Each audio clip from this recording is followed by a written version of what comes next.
If you're in a season where everything feels unfamiliar, this is for you. This is for the woman who knows she is not who she used to be, but still does not fully recognize who she's becoming. This is for the woman who has survived the loss, survived the hurt, survived the breaking, survived the disappointment, and now finds herself standing in a new place asking, God, what now? Because that part does not get talked about enough. People talk about the breakthrough.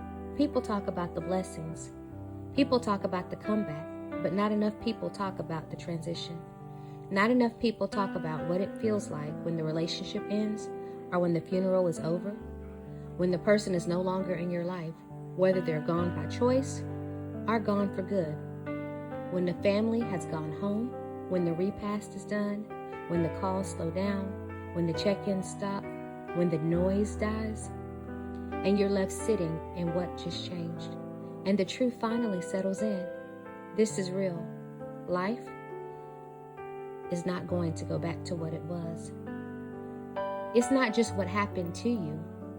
It's who you've become, hopefully, on the other side of healing. Because when God starts healing you, stretching you, growing you, and calling you higher, everything can start to feel unfamiliar. Your old life doesn't fit anymore. Your old thinking and old habits and even your identity doesn't fit.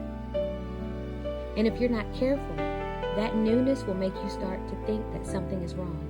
But maybe nothing is wrong. Maybe you are just changing. Maybe you are not lost.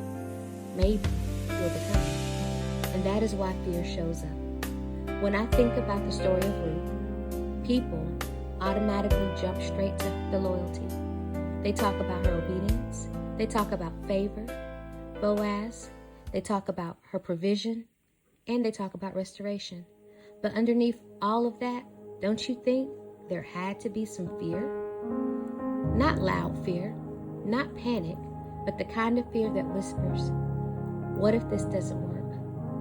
What if I don't belong here? What if I made the wrong decision? What if I followed God and still ended up exposed? Ruth was not just changing locations.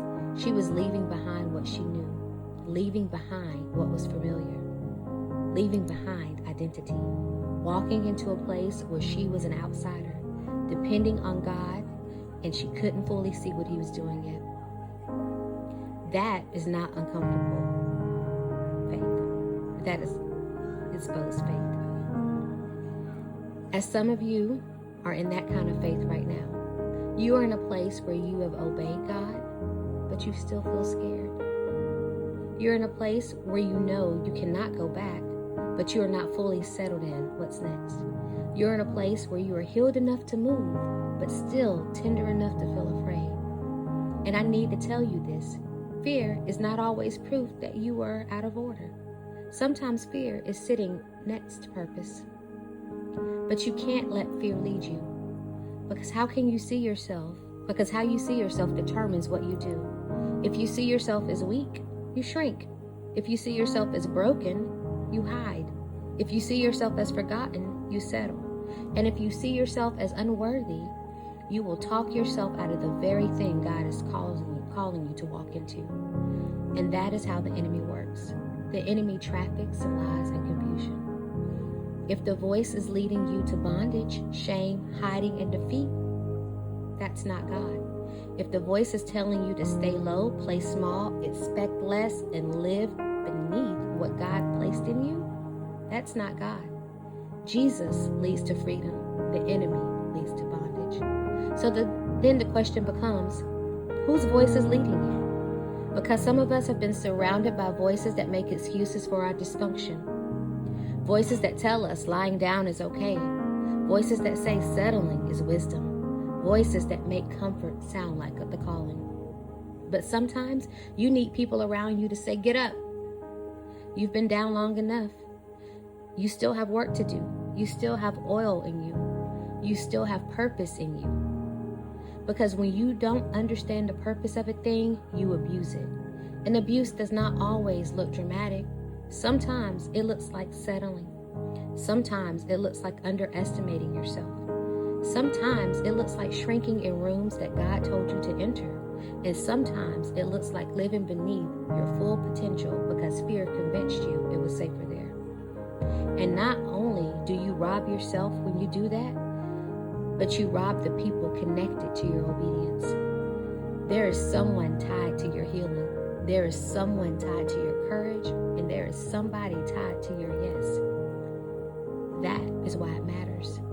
Even Jesus in the garden wrestled with the weight of what was ahead.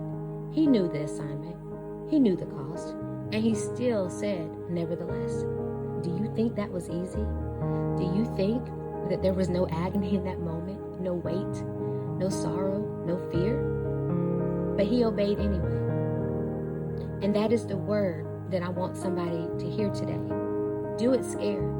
Obey anyway. Move anyway. Show up anyway. Trust anyway. Because Ruth did not know the full picture when she followed Naomi. She just said, where you go, I will go. And because of her loyalty, God made provision for her before she even knew what she was doing. Boaz was watching out for Ruth before she understood the full weight of what was happening.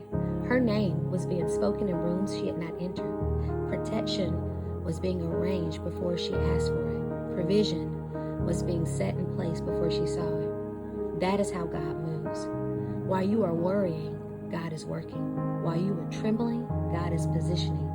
And while you are asking, what now? God is already answering in places you can't see yet. So no, you may not fully recognize yourself right now. No, this version of you may feel unfamiliar.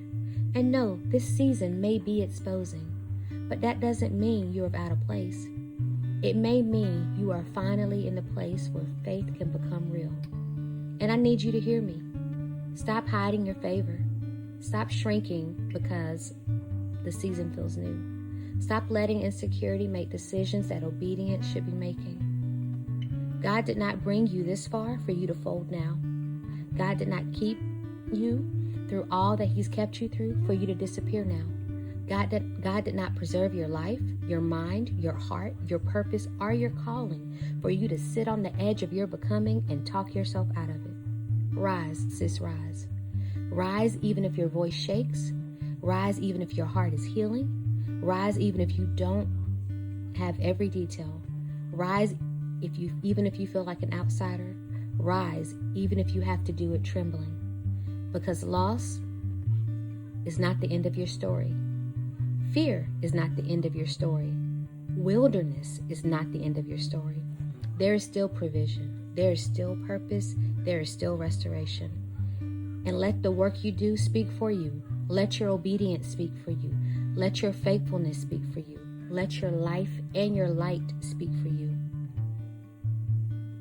So I'm here to tell you, keep living, keep building, keep becoming, and keep obeying. You have work to do. You have a legacy to leave. You have something to build. And what God placed in you is too weighty for it to die in fear. Rise, sis, rise.